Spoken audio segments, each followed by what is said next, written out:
السلام علیکم ورحمۃ اللہ وبرکاتہ۔ الحمدللہ رب العالمین والصلاۃ والسلام علی اشرف الانبیاء والمرسلین وبعد۔ شیطان انسان کو کفر میں اور شرک میں مبتلا کیسے کرتا ہے؟ اللہ تعالیٰ نے انسان کو پیدا کرنے کے بعد اس کو دو راستے بتائے، ایک کامیابی کا، ایک ناکامی کا۔ کامیابی کے راستے پر چل کر اس کو کیا ملنے والا ہے، اور ناکامی کے راستے پر چل کر اس کو کتنی ذلتوں کا اور کتنی ہی المناک عذابوں کا سامنا کرنا پڑ سکتا ہے، کیونکہ کافر اور مشرک ہمیشہ ہمیشہ کے لیے جہنم میں رہیں گے۔ ان کو جہنم سے کبھی بھی آزادی نہیں مل سکے گی، اس لیے کہ انہوں نے زندگی کا آغاز بھی کفر پر کیا اور ان کی انتہا بھی کفر پر ہوئی۔ کفر پر ہی وہ پیدا ہوئے اور کفر پر ہی وہ مر گئے، جیسا کہ اللہ تعالیٰ کا ارشاد ہے کہ اللہ تعالیٰ اپنے ساتھ شرک کیے جانے کو ہرگز معاف نہیں فرمائے گا۔ یہ سورہ نساء کی 48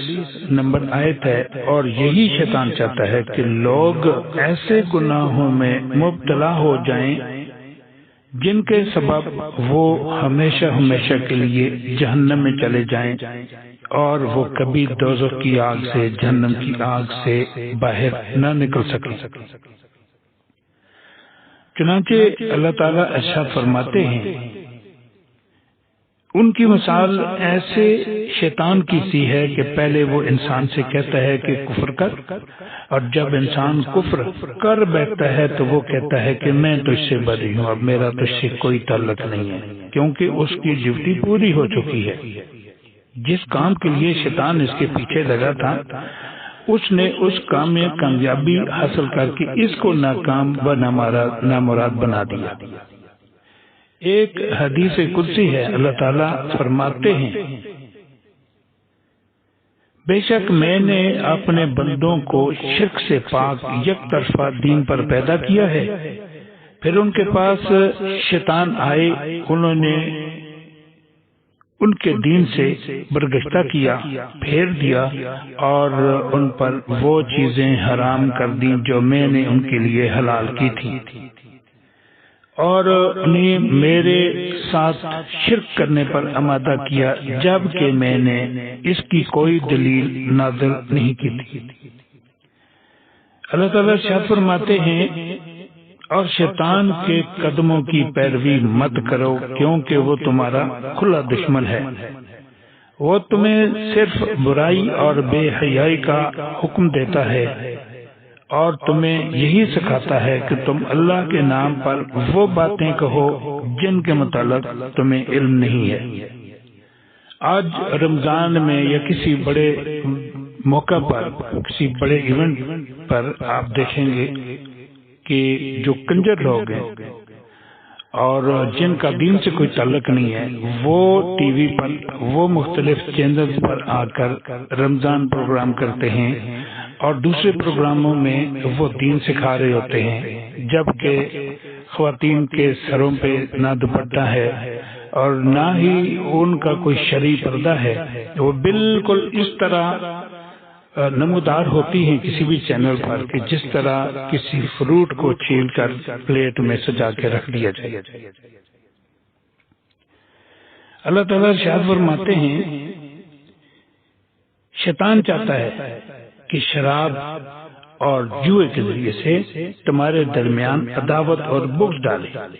اور تمہیں اللہ کی یاد اور نماز سے روک دے، پھر کیا تم ان چیزوں سے باز رہو گے؟ آج دیکھیں آپ، طرح طرح کی گیمز دیکھیں آپ، لوگ کھیل رہے ہیں، بچے کھیل رہے ہیں، سڑکوں پہ نکلے ہوئے ہیں، اور خاص طور پر ہم نے دیکھا کہ رمضان میں جب صبح نماز ہو رہی ہوتی ہے، لوگ اذکار کر رہے ہوتے ہیں، لوگ مساجد میں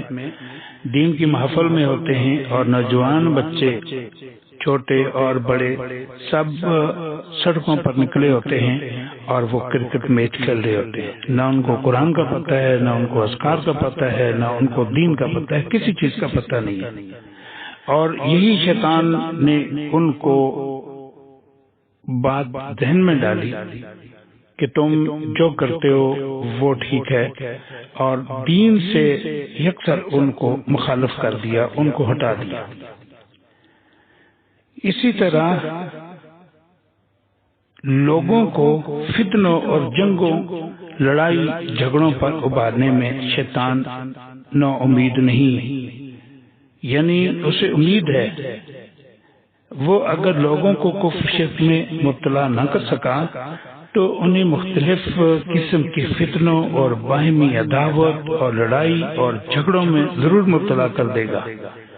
اور یوں انہی گناہوں کا ارتکاب کرانے اور کسی نہ کسی حد تک آتش جہنم میں گرانے میں کامیاب ہو جائے گا۔ اگر وہ شرک نہ کروا سکا اور کوئی اس طرح کا وہ کفر نہ کروا سکا تو کم از کم یہ کام وہ ضرور کرے گا کہ ان کے درمیان اس طرح کے وہ فتنے ڈال دے گا، اس طرح کی تفریق ڈال دے گا، اور اس کام میں انسان اور شیطان دونوں اکٹھے ہو جاتے ہیں۔ جو جادو کے معاملات ہیں اگر ہم دیکھیں تو ایک بابا جی باقاعدہ چلا کر کے ان کو قبضے میں کرتے ہیں اور پھر ان سے وہ کام لیتے ہیں ایک معقول اجرت لے کے، معقول بھی نہیں ہوتی بلکہ غیر معقول ہوتی ہے، بڑا بھاری معاوضہ وصول کیا جاتا ہے۔ خامد بیوی کی تفریق، باپ اور بیٹے کی تفریق، ماں اور بیٹے کی تفریق، اور ان میں جدائی ڈالنا، گھروں میں افراتفری ڈالنا، دماغوں پر قبضہ جما لینا